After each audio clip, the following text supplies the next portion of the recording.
quand on dit mère, c'est un peu vague. Moi, je voulais savoir, est-ce que Marie est la mère biologique de Jésus? La Bible dit oui. Non. La Bible a confirmé ça. La Bible a confirmé ça. Ok, je peux avoir un verset. On prend Matthieu chapitre 1, verset 18 à 21. Je n'ai pas donné un seul verset, je vais donner plusieurs. Mais on commence par Matthieu 1, verset 18 à 21. Tu as la Bible avec toi? Oui. Allons-y pour la lecture, s'il te plaît. Tu t'appelles Marie là-haut. Oui. Qui est Marie dans la Bible? C'est la mère de Jésus. Jésus est qui? Il est son fils. Non, Jésus lui-même est qui? Lui-même est Dieu. Donc Marie est la mère de qui? Dieu. Est-ce que Dieu peut avoir maman? Marie? Non, c'est pas Saint-Esprit. Non, est-ce que Dieu lui peut avoir maman? Dieu ne peut jamais avoir maman. Mais pourquoi toi tu donnes maman à Dieu? Attends, comme tu t'appelles Marie là, ça tombe bien. Tu as un enfant? Oui. Bon, si toi ton enfant est Dieu là, toi tu deviens la maman de qui? De Dieu. Donc si ton enfant c'est un ange, tu es la maman d'un ange. C'est ça, non? Oui. Mais est-ce qu'un ange a papa ou une maman? Un ange. Non. Est-ce que Satan il a papa et maman? Non. Mais Dieu lui la maman. Il dit Marie n'est pas la mère de Dieu. Lui il refuse que Marie soit la mère de Dieu, mais l'enfant de Marie est Dieu. Ça veut dire quoi? L'enfant de Marie est Dieu, puis Marie n'est pas la mère de Dieu. C'est un canal. Quel que soit ce canal là, est-ce que c'est pas Marie qui a accouché Jésus? Dieu vous bénisse encore. Nous sommes dans la joie glorieuse. C'est dans l'émission de la voix de Christ Roi, présentée par l'apôtre Emerald Moussafiri, Kinshasa, Congo. Nous voulons répondre au DDR, organe de séduction mondiale pour ces décennies. Ils disent qu'est-ce que Marie est la mère de Dieu. C'est ça leur question, ils posent la question. Est-ce que Marie est la mère de Dieu? Non. Si Marie est la mère de Dieu, qui est son beau-père? Qui était l'oncle de son mari? Donc Marie s'est accouplée avec Dieu. Non. Ça c'est votre Coran. Nous allons parler dans votre Coran et dans la Bible des vérités de l'humanité. Oui. Et toi a commencé comment? Et toi a commencé avec le livre de Luc, chapitre 1. C'est là que tout a commencé. L'histoire pour Luc, chapitre 1, verset... Oui. L'ange lui dit, 26. Au 6e mois, l'ange Gabriel fut envoyé par Dieu dans une ville de Galilée appelée Nazareth, auprès d'une vierge fiancée à un homme de la maison de David nommé Joseph. Le nom de la vierge était Marie. Voilà. Ici, on montre d'abord l'état de la femme, de la soeur en question. Elle était vierge. Ce n'était pas une pute que, comme d'autres musulmans disent que c'était une pute, Jésus, c'était un bâtard. Mais laquelle est les paroles de l'ange 33, et 33, il dit,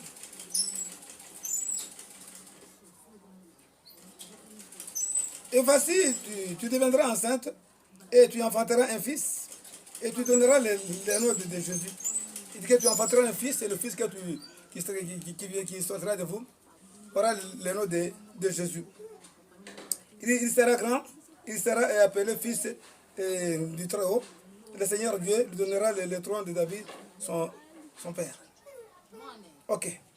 Maintenant, que dit la Sainte Vierge Marie? Que dit la Sainte Vierge? Elle dit comment elle a répondu comment? Luc 1, 34, elle a répondu comment? Marie dit à l'ange, comment cela se fera-t-il? Puisque je ne connais point d'homme. Tu me dis que tu seras enceinte. Tu enfanteras un fils. Tu donneras le nom de Jésus. Tu feras ceci, cela. Moi, je suis vierge. Je ne connais point d'homme. Ça c'est le Coran. Ça, c'est la Bible. Qui sera confirmée par le Coran des musulmans. Qu'est dit l'ange? L'ange maintenant a répondu. Cela est maintenant le nœud de la réponse au DDR. 35. L'ange lui répondit, le Saint-Esprit viendra sur toi, et la puissance du Très-Haut te couvrira de son ombre. C'est pourquoi le Saint-Esprit, c'est pourquoi le Saint-Enfant qui naîtra de toi sera appelé Fils du Très-Haut. Il dit quoi? Écoutez l'ange 35. C'est là où est l'aîné du problème, que beaucoup de gens ne connaissent pas, même les catholiques et les gens n'entendent pas. Ils disent que Jésus est sorti du ventre de Marie. 35. L'ange lui répondit, le Saint-Esprit viendra sur toi, viendra sur toi. C'est pas que le Saint-Esprit viendra dans toi, non. Le Saint-Esprit viendra sur toi. C'est comme au Pentecôte. L'Esprit de Dieu est descendu. Ils ont vu le feu, des langues de feu surtout sur la tête de ces 120 inspirés. Le premier inspiré, ils ont eu la langue de feu assise sur leur tête, montrant que le Saint-Esprit était sûr, était sûr. L'ange lui répondit, le Saint-Esprit, et viendra sur toi. La puissance du Saint-Esprit te couvrira de son ombre de deux. Quand le Saint-Esprit sera sur Marie, maintenant la puissance de Dieu, la puissance du Très-Haut te couvrira de son ombre. Donc, Marie sera maintenant couverte de la puissance du Très-Haut. Marie sera maintenant couverte de la puissance du Très-Haut qui va maintenant couvrir Marie. C'est dans cette ombre-là que l'enfant sera. L'enfant était dans l'ombre, il n'était pas dans le ventre. Puis maintenant il finit. C'est pourquoi le Saint-Enfant qui naîtra de toi sera appelé Fils de Dieu. Ah non, comme l'enfant sera dans la couverture de l'ombre, sera un saint. Il sera un saint qui naîtra. Et comme ce sera un saint, sera appelé Fils du Très-Haut. Et que dit Moïse? Moïse est dans le Torah. Moïse dans le Torah. Il lui dit quoi, Moïse? Disons Moïse 40, 34. C'est dans le Torah. Exode. Alors, la nuée couvrit la tente d'assignation. Comme la nuée couvrait la tente d'assignation, Dieu a fait de Marie la tente d'assignation. Comme il a fait de moi une tente d'assignation. Il a fait de moi une tente d'assignation. Il a fait de tout le monde qui croit en lui sont ces tentes d'assignation. Dieu est dans ces gens-là. Maintenant, cette mère-là nous couvre. C'est comme il a dit que maintenant, en Luc 1, 35, l'homme de Tout-Puissant te couvrira de sa puissance. Il était couvert de sa puissance. Ici, maintenant, il dit que alors la nuée couvrit la tente d'assignation et la gloire de l'Éternel remplit le tabernacle.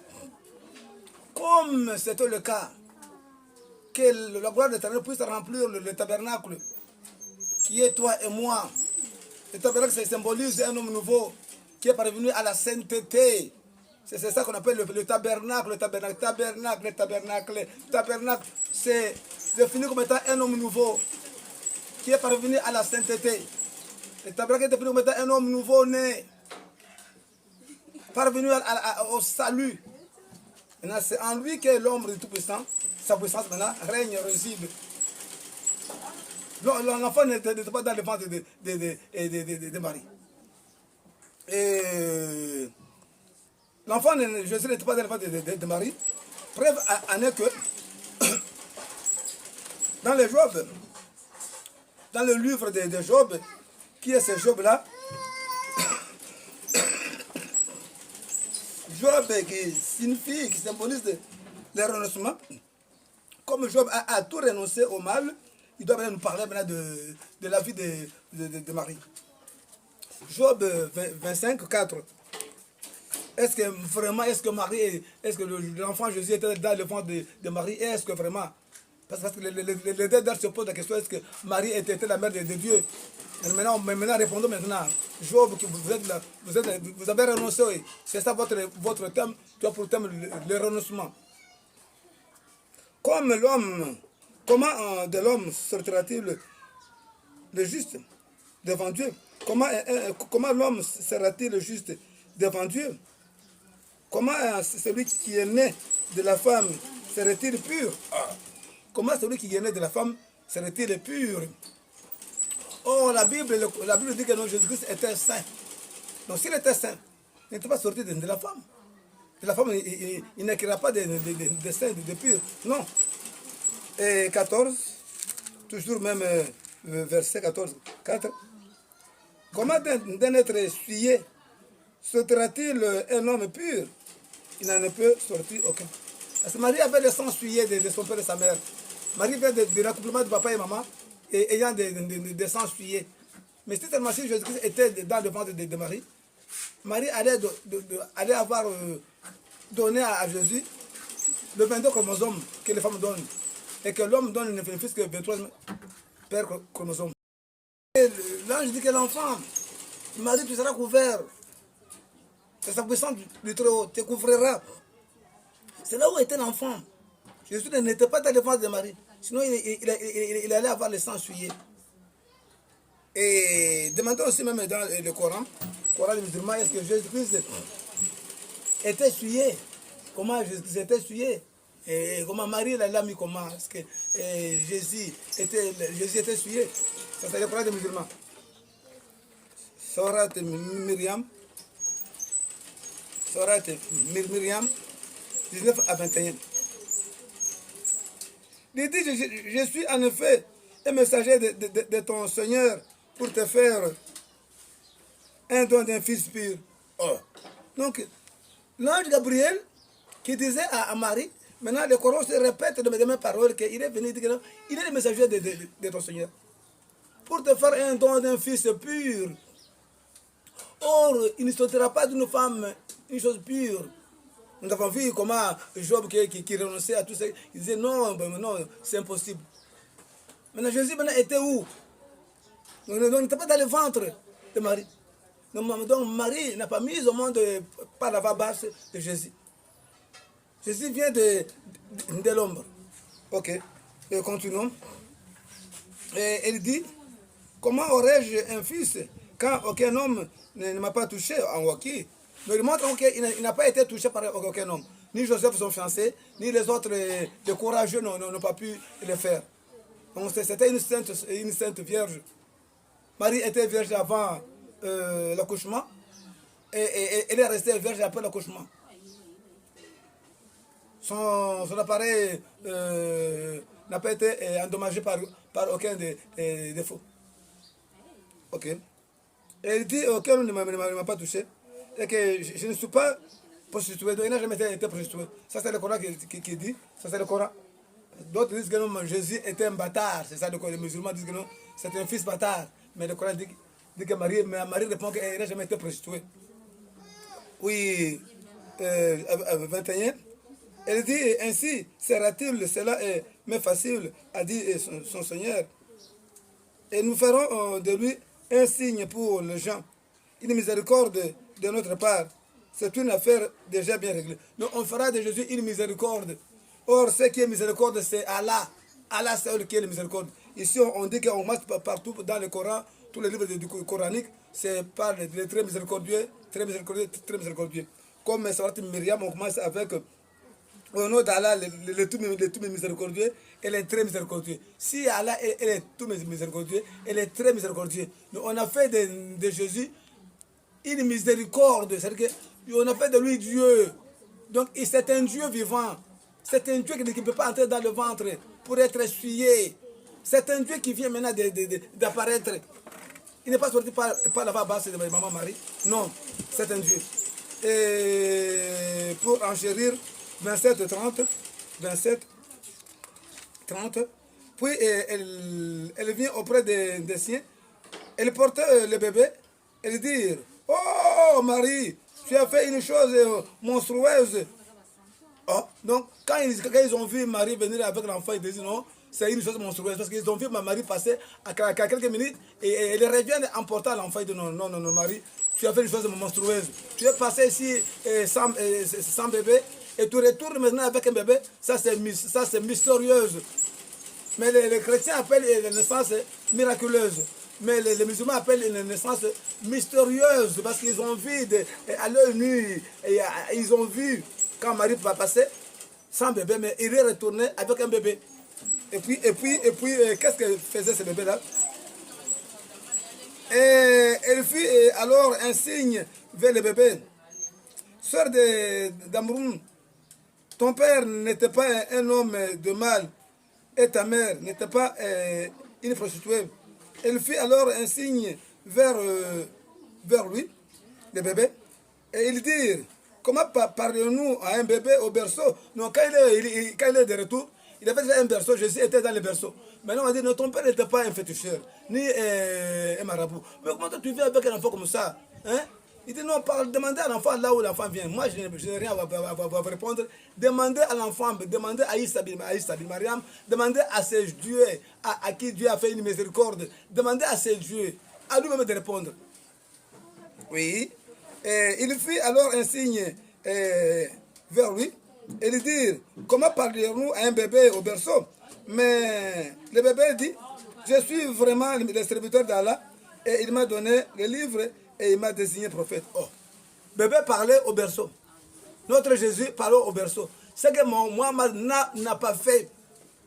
Mohamed n'a qu'à de s'ensuyer, des accouplements de papa et maman. Mohamed a grandi avec les péchés. Et même avant sa mort, on le suppliait dans le Coran, on le suppliait. Confesse ce péché, confesse ce péché. Mais contrairement à Jésus, le Coran et la Bible continue à parler de sa pureté, de sa sainteté éternelle. Et il continue à parler dans les berceaux. Aucun homme n'a parlé au berceau si ce n'est pas Dieu. Donc on lui a appris aucune chose, ni lire la Bible. Quand il lisait, il est à l'âge de 12 ans, il est venu dans le temple, il lisait, nul ne l'a appris. Dieu est celui à qui on ne peut pas apprendre aucune chose. C'est un omniscient. On n'a pas appris comme moi, on m'apprenait, dit papa, maman, non, lui on ne l'a pas appris. Même écrire A, B, C, D, on ne lui a pas écrit, on ne lui a pas montré, on ne lui a pas appris. Pour clore au DDR, des prêts musulmans qui suivent les DDR, éviter de tels groupes de gens. Ce sont les satanistes bien coordonnés pour vous amener à l'enfer. Je vous en supplie, avec beaucoup de miséricorde qui a été fait en Jésus-Christ, une miséricorde, je vous en supplie, avec beaucoup d'amour, de ne plus suivre ces gens-ci. Ils vous amèneront à l'enfer. Donc Jésus-Christ n'est pas sorti devant de Marie. On vient de piécer la Bible et le Coran pour montrer. On a vu que la Bible et le Coran parlent un même langage. Vous voyez comment vous trompez les gens. Et vous qui croyez à ces gens-là, les envoyés, les apostats du dernier heure, les apostats, les gens qui souffrent de l'apostasie pour amener les gens à l'enfer. Nous vous en supplions. Évitez cela. Croyez en Jésus-Christ comme votre Dieu. Il n'y a pas un autre Dieu à part lui. Nous vous en supplions. Qu'Adonai vous bénisse encore. Abonnez-vous sans relâche au nom de Jésus-Christ. Amen.